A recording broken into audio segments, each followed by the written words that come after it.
Well, thank you so much for joining us today. I am thrilled to have you. We're at the B2B Expo here in Las Vegas. And I'm super excited to chat about all of the fun things that are happening at the show and what you have going on at your booth. You're like kitty corner from me, so I'm so excited to come over and visit. But first and foremost, just tell our audience who you are and what you are doing here at the B2B Expo. Thank you, first of all, for reaching out and inviting me to this podcast crash, session. Of course. My name is Loreta Tarozaite, and I am a B2B Chief of Staff and CMO. So what I help companies that are going through transition stage or growth stage, I help fix the structure inside the organization. It could be departmental structure, or it could be cross-departmental structure. Because as we know in marketing communications, there's a lot of adjacent departments that have to collaborate and work together to make the marketing communications work. So I come in and I assess and fix those problems where I see the gaps. So important. And I bet you find lots of gaps. A lot. And a lot of times companies obviously don't know that there's gaps. Right. Yes. And you get to, sort of uncover them, find them, and show them to them. Exactly. Well, I'm sure that's work that keeps you exceptionally busy. Do you serve a specific type of industry? I know we're here at the B2B Expo. Are there sort of certain groups that you tend to spend more time with? My passion is tech. Okay. I lived in Silicon Valley for about 17 years. Oh my gosh. That's my tech bug. I love it. But in general, B2B is sort of the key criteria, the umbrella criteria. Okay. But industries that are of interest personally to me, in addition to tech, would be energy industry or data center storage industry, or anything that's related to some type of growth in B2B. Okay. Yeah.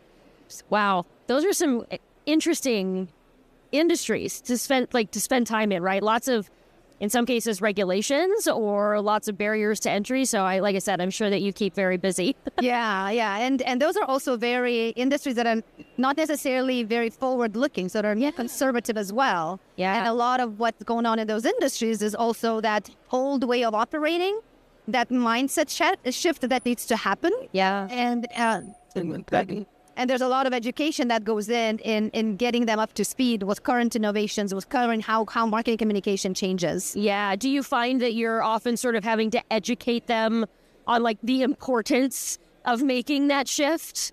Yes. A lot of what I do is education to begin with, because when you come in as an advisor, or as a right side to the CEO or any other C-suite leader, their mind is somewhere else. All they focused about is growing the business, making sure it's happening, and they don't necessarily think about everything that's foundationally wrong that has been sort of used to as a historically sort of way of operating. They don't think that those problems are worthy attention to be fixed. But in order for you to accelerate, to be in par with the competition, you have to change a lot of foundational things as well inside the organization and change that mind from leadership all the way down in the structure of the org. Yeah, it's that getting away from the bright, shiny object syndrome. Yes. Shall we talk about that? We could probably spend hours talking about bright, shiny objects. And well, you mentioned that you are also speaking during the expo. What's your topic that you're going to be covering for folks? It's exactly what I just was talking to you about, that fixing the foundation is key before you add the shiny object. And in this case, the shiny object is AI. Yes, it is. So what's going on right now, as we all know, is the fear of missing out on AI. Yes. And companies are just slamming any type of solution, any type of product, and then it fails, and they don't know why it failed. Right. Because the AI, as we know, likes structure, likes clear, consistent workflows. So if you put on AI on something that's broken, it's going to continue on a broken system, and that's why it fails. So fixing the infrastructure, fixing the people and process misalignment is what I call, takes a lot of time. And a lot of companies don't see that as a value. But if you want to keep up with the changes that we see right now in the industry, you have to start thinking about fixing the foundation and only then accelerating with AI. That's so incredibly important. If you have a leaky foundation, or if you don't have a solid foundation, it doesn't matter what you put on top of it. It's going to fall. It's going to fail. It's going to something bad is going to eventually happen if that foundation is not solid. Exactly. And so it's so important. And it isn't the fun part. Yes. It isn't the fun part. It is not. And I actually like cleaning up the chaos, believe it or not. It's satisfying. Yes, because then when it's everything organized, it's just, woo, it just feels nice. And the company then can feel the difference because they couldn't see before what mess they were in. But then when they're out of the mess, when the path is clear, then it's a relief. You can breathe easier. They can look back at where they came from and see just how important that was. That's something I find I talk about with people a lot is simplify. Mm-hmm. Making sure that you're not trying to do everything all the time, everywhere, in every direction. Exactly. Just pick one section to fix. Yeah.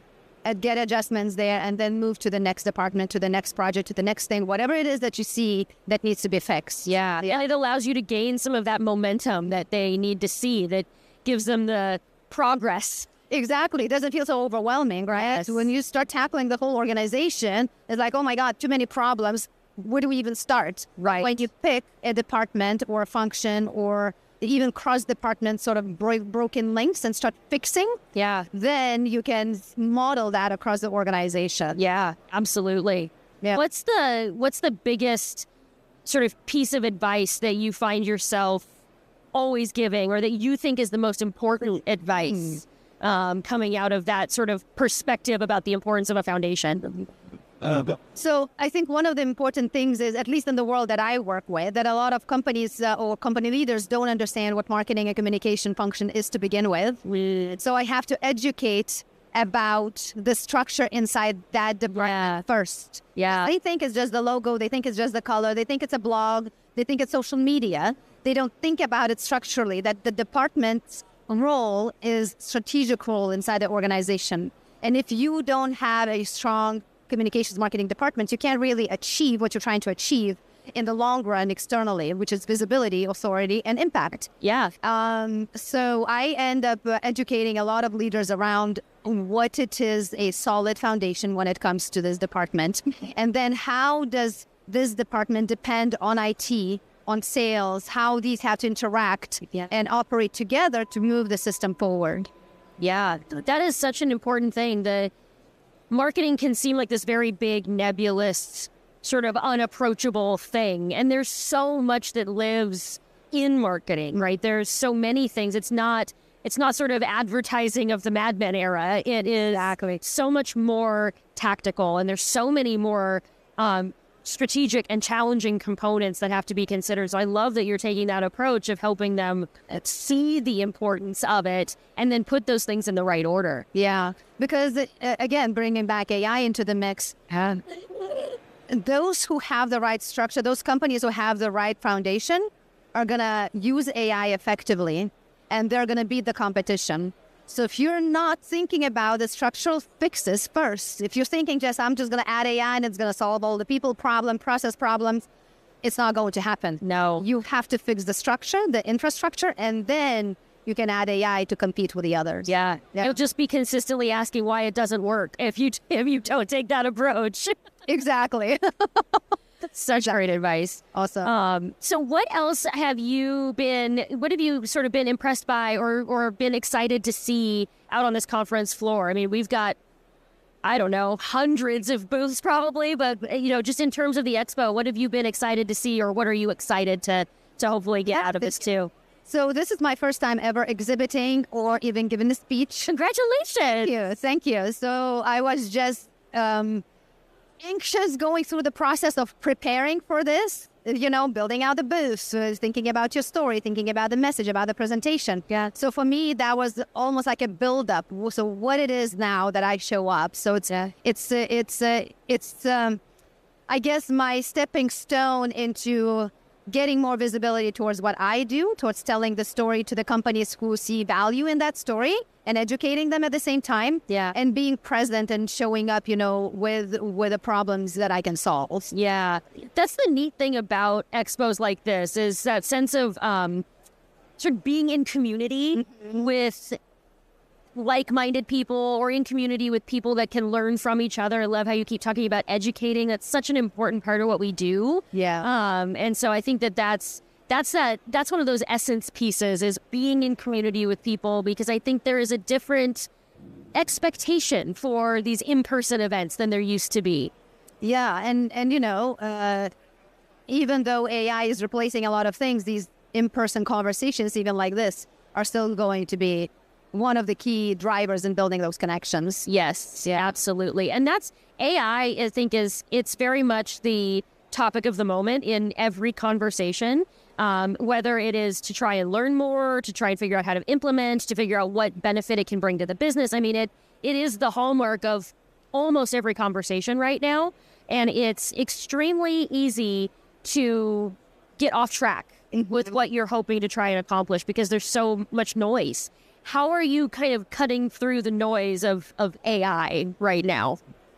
I give them a reality check. Okay. I like that. Let's just go through the audit and see what's going on first. Yeah. And then let's worry about AI later. AI is here to stay, so don't worry about it. But if you don't do it right, you're going to fall behind. Yeah. You have to do it right. Yeah.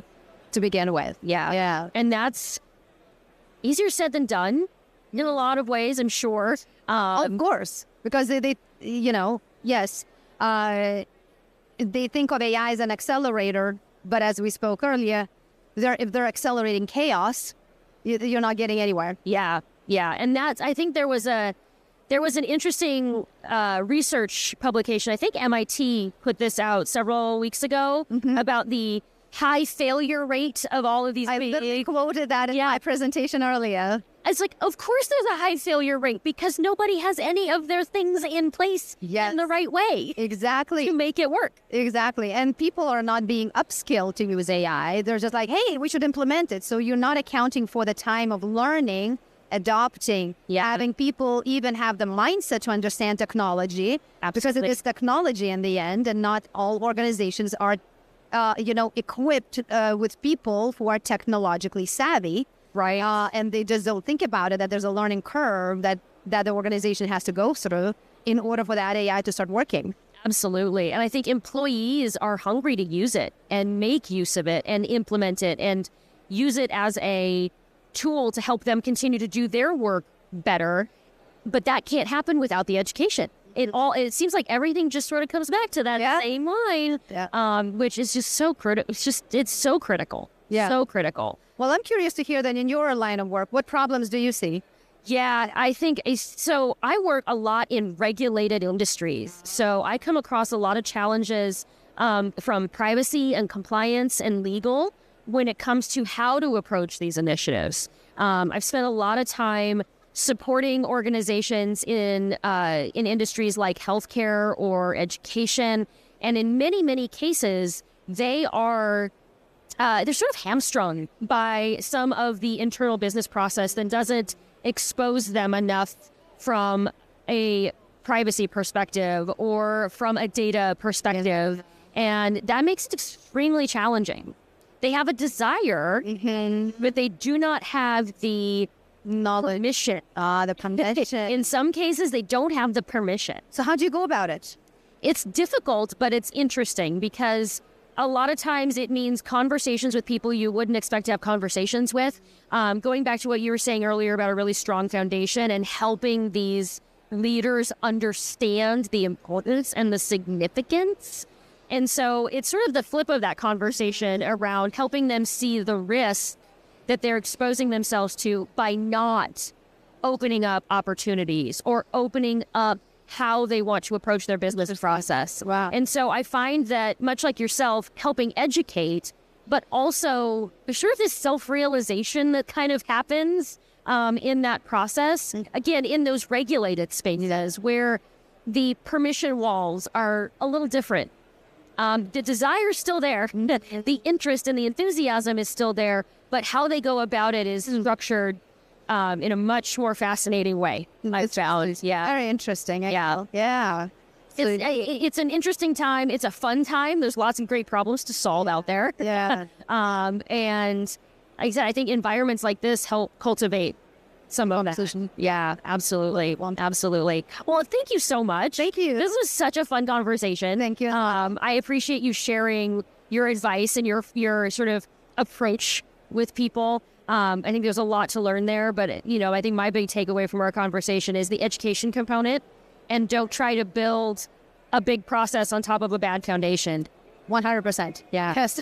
Awesome. Well, enjoy the rest of the expo. Thank you so much for spending time with us. This was awesome. I appreciate that. Absolutely.